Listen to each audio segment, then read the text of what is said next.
एक 6 साल की बच्ची रहस्यमय तरीके से गायब होती है। जब उस बच्ची को ढूंढा जाता है और जब इस केस का खुलासा होता है तो सबके रोंगटे खड़े हो जाते हैं। क्या था इस बच्ची का मामला और किसने किया था इसको किडनैप, हम जानेंगे आज इस कहानी में पूरे विस्तार से। लेकिन उससे पहले नमस्कार दोस्तों, मैं एडवोकेट आरडी आपका चैनल पर स्वागत करती हूं और उम्मीद करती हूं कि आप सब लोग स्वस्थ होंगे, सुरक्षित होंगे।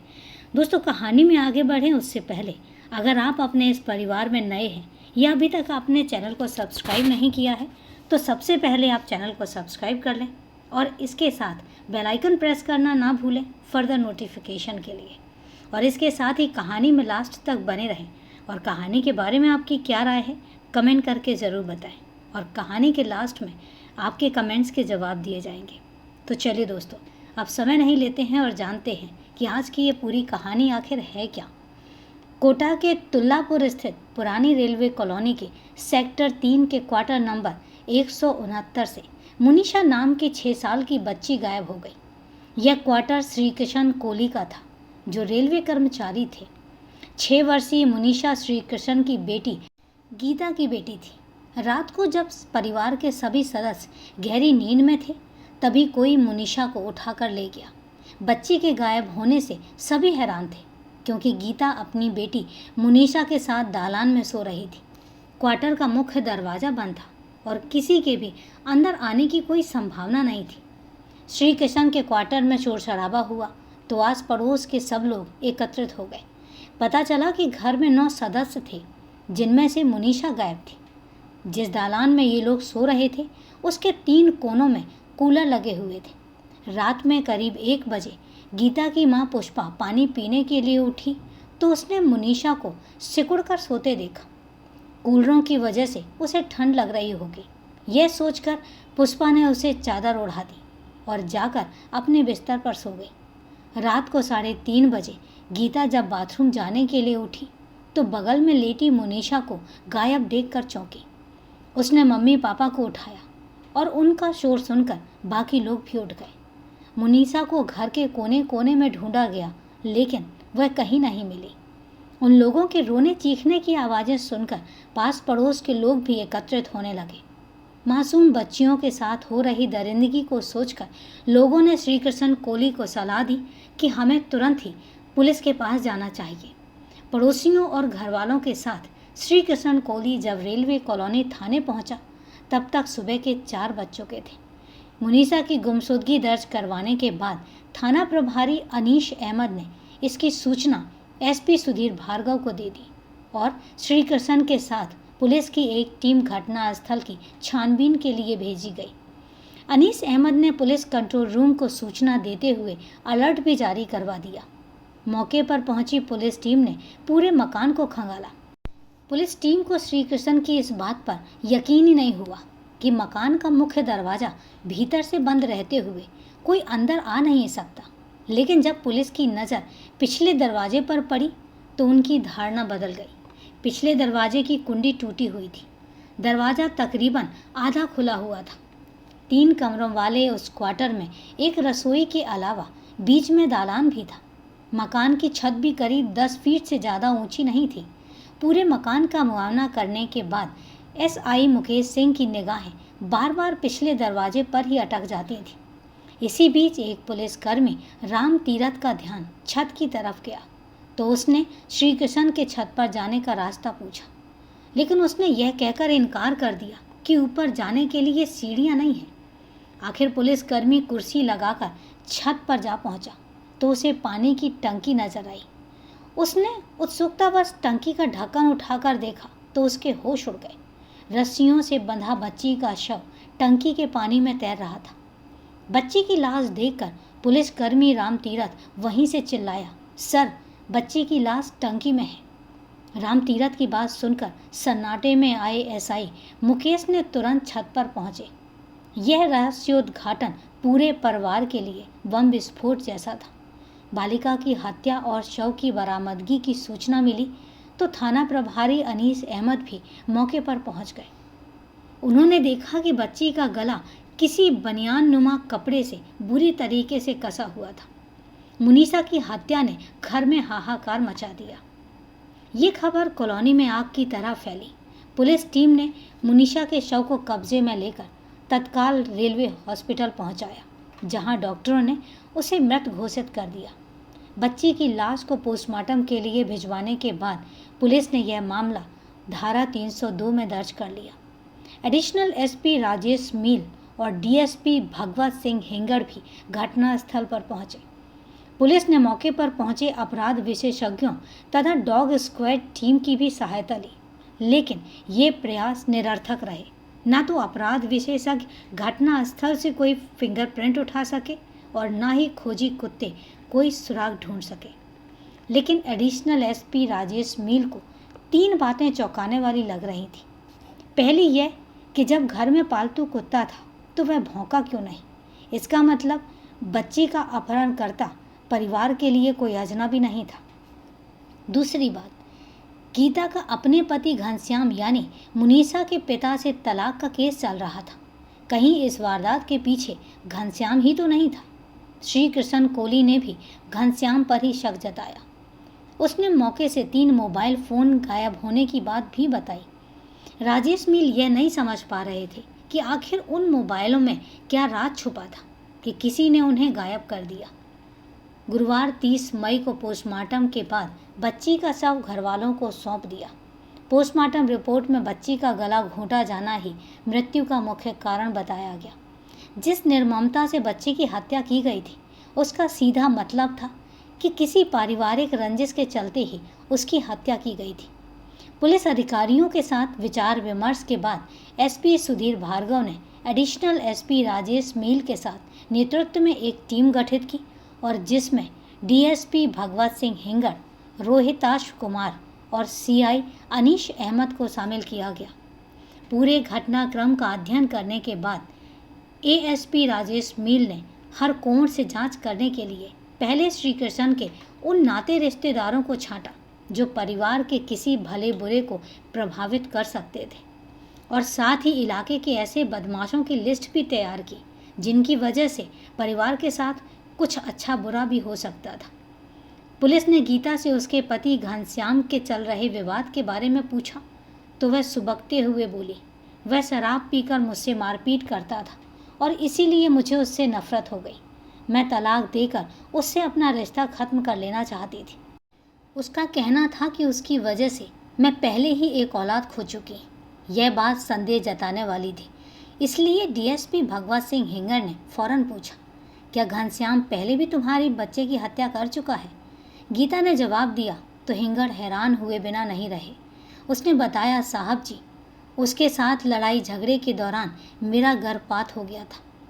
पुलिस संभवतः इस विवाद की छानबीन कर चुकी थी और इसलिए हेंगड़ ने पूछा कि तुमने तो घनश्याम के खिलाफ दहेज उत्पीड़न का मामला दर्ज करा रखा है। गीता जवाब देने की बजाय इधर उधर देखने लगी तो हेंगड़ को लगा कि कुछ ना कुछ ऐसा है जिसे छिपाया जा रहा है। थाने में चल रही लगातार 12 घंटे की पुलिस पूछताछ में श्री कृष्ण यह तो नहीं बता पाया कि मुनीशा के गले में कसा पाया गया बनियान किसका है, लेकिन 2 बातें पुलिस के लिए काफ़ी अहम थी। पहली, जब आरोपी मुनीशा को उठाकर ले जा रहा था तो उसने चीखने चिल्लाने की कोशिश की होगी, लेकिन उसकी आवाज़ किसी को सुनाई क्यों नहीं दी। इस सवाल पर श्री कृष्ण सोचते हुए बोला, साहब जी, आवाज़ तो ज़रूर हुई होगी, लेकिन अपहरण करने वाले ने बच्ची का मुंह दबा दिया होगा। यह भी संभव है कि हल्की फुल्की चीख भी निकली होगी तो कूलरों की आवाज़ में सुनाई नहीं दी होगी। पुलिस ने श्री कृष्ण से पूछा कि मौके से जो 3 मोबाइल गायब हुए हैं वो किस किस के हैं। इस बात पर श्री कृष्ण ने भी हैरानी जताई। फिर उसने बताया कि उसका, गीता का और उसके बेटे राजकुमार के मोबाइल गायब थे। पुलिस अधिकारियों ने घटना के समय घर में मौजूद सभी परिजनों के अलावा अन्य नाते रिश्तेदारों, इलाके में नामजद अपराधियों तथा 100 लोगों से पूछताछ की, लेकिन कोई ठोस जानकारी नहीं मिल पाई। संदेह के घेरे में आए गीता के पति घनश्याम की टोह लेने के लिए थाना प्रभारी अनीस अहमद गुरुवार 30 मई को तड़के उड़िया बस्ती स्थित उसके घर जा पहुंचे। उसका पता भी श्री कृष्ण कोहली ने ही दिया था। पुलिस जब घनश्याम तक पहुंची तो वह अपने घर में सो रहा था। इतनी सुबह आधी अधूरी नींद से जगाए जाने और एकाएक सिर पर खड़े पुलिस दस्ते को देखकर घनश्याम के होश काफ्ता हो गए।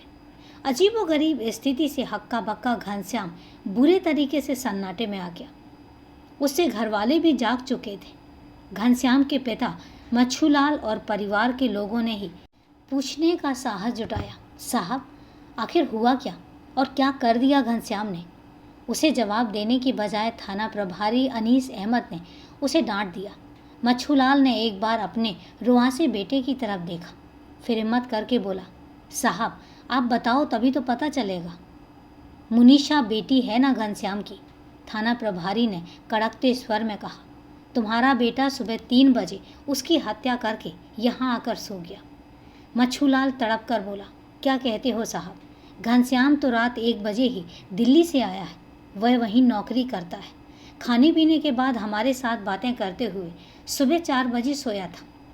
थाना प्रभारी अनीस अहमद के चेहरे पर असमंजस के भाव तैरने लगे, लेकिन उनका शक नहीं गया कि उन्होंने घनश्याम को थाने चलने को कहा। घनश्याम के साथ तमाम लोग थाने आए। भीड़ में उन्हें दिलीप नामक शख्स एतबार के काबिल लगा। उसका कहना था, साहब खून खराबा घनश्याम के बस का नहीं है। यह तो अपनी बेटी से इतना प्यार करता था कि उसके बारे में बुरा करना तो दूर सोच भी नहीं सकता। और वैसे भी यह दिल्ली रेलवे में नौकरी करता है। कल रात ही तो आया था। नहीं साहब, किसी ने आपको गलत सूचना दी है। घनश्याम के पक्ष की बातें सुनकर अनीस अहमद को उसकी डोर ढीली छोड़ना ही बेहतर लगा। उन्होंने उसे अगले दिन सुबह आने को कहकर जाने दिया। शुक्रवार 31 मई को घनश्याम नियत समय पर थाने पहुंच गया। इससे पहले कि पुलिस उससे कुछ पूछती, उसकी आंखों में आंसू आ गए। साहब, गीता से तो मेरी नहीं पटी, पर अपनी बेटी मुनीसा से मुझे बहुत प्यार था। मुझे गीता से अलग होने का कोई दुख नहीं था, लेकिन मुझे बेटी मुनीसा की बहुत याद आती थी और इतना घिनौना काम तो मैं कभी सोच ही नहीं सकता। तुम्हारे बीच अलगाव कैसे हुआ?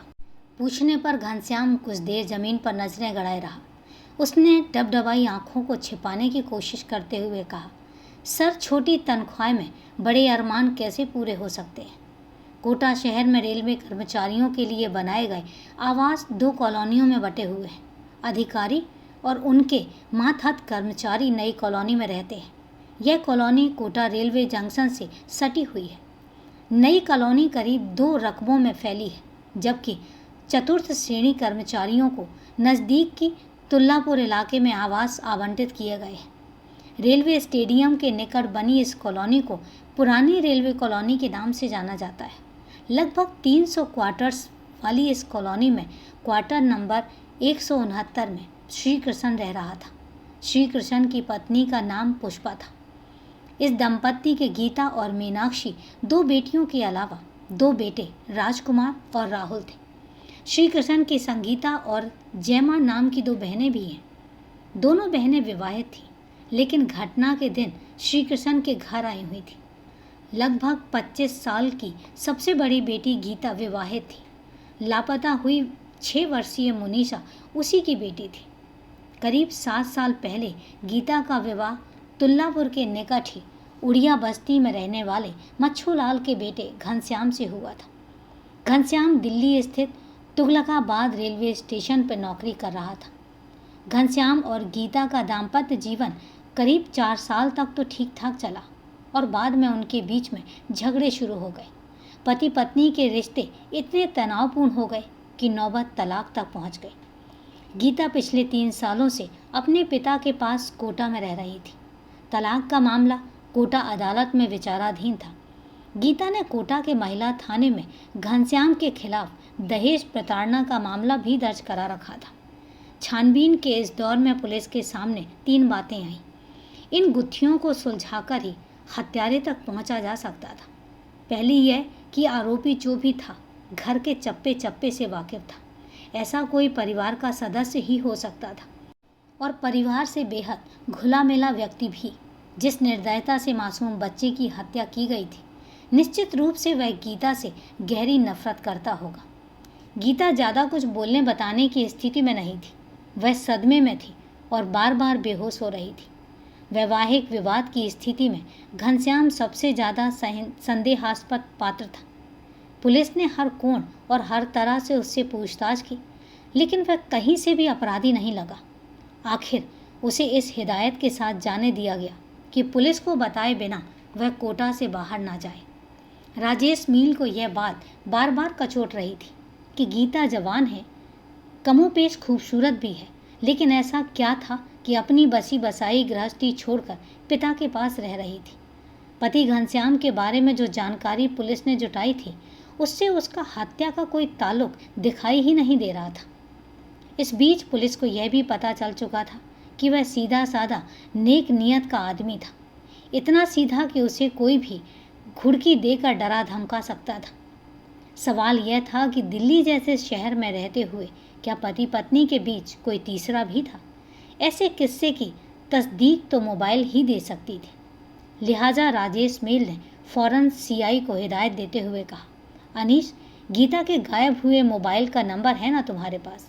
फ़ौरन उसकी कॉल डिटेल्स ट्रैक करने का बंदोबस्त करो। अनीस अहमद फ़ौरन इस काम में लग गए। कॉल ट्रेसिंग के नतीजे वाकई चौंकाने वाले थे। अनीस अहमद ने जो कुछ बताया उसने एसपी राजेश मील की आंखों में चमक पैदा कर दी। गीता के मोबाइल की मौजूदगी दिल्ली के तुगलकाबाद में होने की तस्दीक कर रही थी। साफ मतलब था कि आरोपी दिल्ली के तुगलकाबाद मौजूद था। सीआई अनीस अहमद के नेतृत्व में दिल्ली पहुंची पुलिस टीम ने जो जानकारी जुटाई, उसके मुताबिक आरोपी का नाम कालूचरण बेहरा था। कालूचरण, जो पुलिस ने घनश्याम के पुल प्रहलादपुर स्थित घर के पास वाले मकान से धर दबोचा। कालूचरण घनश्याम का पड़ोसी निकला। गीता के दिल्ली में रहते हुए कालूचरण से प्रेमल संबंध बन गए थे। घनश्याम और गीता के बीच अलगाव की सबसे बड़ी वजह यही थी। दिल्ली आ गई पुलिस टीम ने घनश्याम के मकान सहित अन्य जगहों से कई महत्वपूर्ण सुराग एकत्रित किए। कालूचरण दिल्ली स्थित कानकोट में ऑपरेटर था। पुलिस कालूचरण बेहरा को दिल्ली से हिरासत में लेकर सोमवार 3 जून को कोटा पहुंची।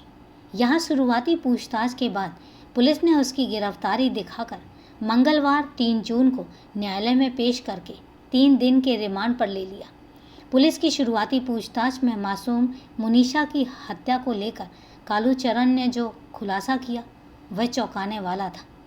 दक्षिण पूर्वी दिल्ली के पुल प्रहलादपुर में घनश्याम के पड़ोस में रहने के दौरान ही कालूचरण के घनश्याम की पत्नी गीता से प्रेमल संबंध बन गए। गीता के कोटा चले जाने के बाद भी कालू कोटा आकर गीता से मिलता जुलता रहा, लेकिन पिछले कुछ दिनों से गीता के किसी अन्य युवक से संबंध बन गए थे। नतीजतन उसने कालू से कन्नी काटनी शुरू कर दी। कालू ने जब उसे समझाने की कोशिश की तो उसने उसे बुरी तरीके से दुत्कार दिया। बेवफाई और अपमान की आग में सुलगते कालू ने गीता को सबक सिखाने की ठान ली। इस रंजिश की बलि चढ़ी मासूम मुनीशा। पड़ोसी होने के नाते घनश्याम और कालू के बीच अच्छा दोस्ताना था। पति पत्नी के बीच अक्सर होने वाले झगड़े में कालू गीता का पक्ष लेता था। नतीजतन गीता का झुकाव कालू की तरफ होने लगा। दोनों पति पत्नी की लड़ाई में फ़ायदा उठाया कालू ने और दोनों के बीच में नाजायज़ संबंध स्थापित हो गए। दिल्ली में पति पत्नी के बीच झगड़े इस कदर बढ़े कि गीता ने घनश्याम को छोड़ने का फैसला कर लिया और बेटी मोनिशा को लेकर कोटा आ गई। पिता के लिए बेटी का साझा दुख था, इसलिए उसने भी बेटी का साथ दिया। यह 3 साल पहले की बात थी। इस बीच गीता ने घनश्याम पर दहेज उत्पीड़न का आरोप लगाते हुए तलाक का मुकदमा दायर कर दिया। यह मामला अभी अदालत में विचाराधीन है। गीता के कोटा आ जाने के बावजूद भी कालू के साथ उसके संबंध बने रहे। कालू अक्सर कोटा आता रहता और 4-5 दिन गीता के घर पर ही रुकता था। कालू ने गीता को खुश रखने के लिए पैसे लुटाने में कोई कसर नहीं छोड़ी थी। पिछले करीब 6 महीने से कालू को अपने और गीता के रिश्तों में कुछ असहजता महसूस होने लगी। दिन में 10 बार फ़ोन करने वाली गीता न सिर्फ उसका फ़ोन काटने लगी थी, बल्कि अपने फ़ोन को व्यस्त भी दिखाने लगी थी। कालू ने गीता की बेरुखी का सबब जानने के लिए जुगत लगाई तो पता चला कि उसकी माशूका किसी और के हाथों में खेल रही है। उसने अपने रसूखों से इस बात की तस्दीक भी कर ली। हालात भांपने के लिए जब वह कोटा पहुंचा तो उसने कालू के साथ बेरुखी दिखाई। उसने कालू को यहाँ तक कह दिया कि अब वह यहाँ ना आया करे। गुस्से में उबलता हुआ कालू दिल्ली लौटा तो इसी उधेड़ बुन में जुट गया कि गीता को कैसे उसकी बेवफाई का ताजिंदगी याद रखने वाला सबक सिखाए। उसने गीता की बेटी और पूरे परिवार की चहेती मोनिशा को मारने का ताना बाना बोल लिया। अपनी योजना को अंजाम देने के लिए वह 29 मई की रात को ट्रेन से कोटा आया। घर का चप्पा चप्पा उसका देखा भाला था। 30 मई की देर रात वह करीब 2 बजे पीछे के रास्ते से घर में घुसा और सबसे पहले उसने तख्त पर पड़े तीनों मोबाइल कब्जे में लिए और फिर गीता के पास सोई मुनीषा को चद्दर समेत ही उठा लिया। नींद में गाफिल मुनीषा कुनमुनाई भी, लेकिन कालू ने उसका मुंह बंद कर दिया। कूलरों के शोर में वैसे ही मुनीषा की कुनमुनाहट दब कर रह गई। मुनीषा का गला घोंटकर टंकी में डालने की योजना वह पहले ही बना चुका था। छत पर जाने का रास्ता भी उसे पता था। मुनीषा को दबोचे हुए वह छत पर पहुंचा। अलगनी से उठाई गई बनियान से उसका गला घोंटकर कालू ने उसे पानी की टंकी में डाल दिया और फिर वह जिस खामोशी से आया था उसी खामोशी से बाहर निकल गया। मोबाइल इस मनसा से उठाए थे ताकि इस बात की तह तक पहुंचा जा सके कि गीता के आजकल किसके साथ संबंध है, लेकिन मोबाइल ही उसकी गिरफ्तारी का कारण बन गए। तो दोस्तों, ये थी एक दिल दहला देने वाली कहानी को लास्ट तक सुनने के लिए आपका तहे दिल से धन्यवाद। अब कहानी के बारे में आपकी क्या राय है कमेंट करके ज़रूर बताएं। तो चलिए दोस्तों, आज के लिए इतना ही। कल फिर मिलते हैं क्राइम की एक सच्ची कहानी के साथ। तब तक के लिए सेफ रहें, सुरक्षित रहें और अपना ध्यान रखें। जय हिंद दोस्तों, जय भारत।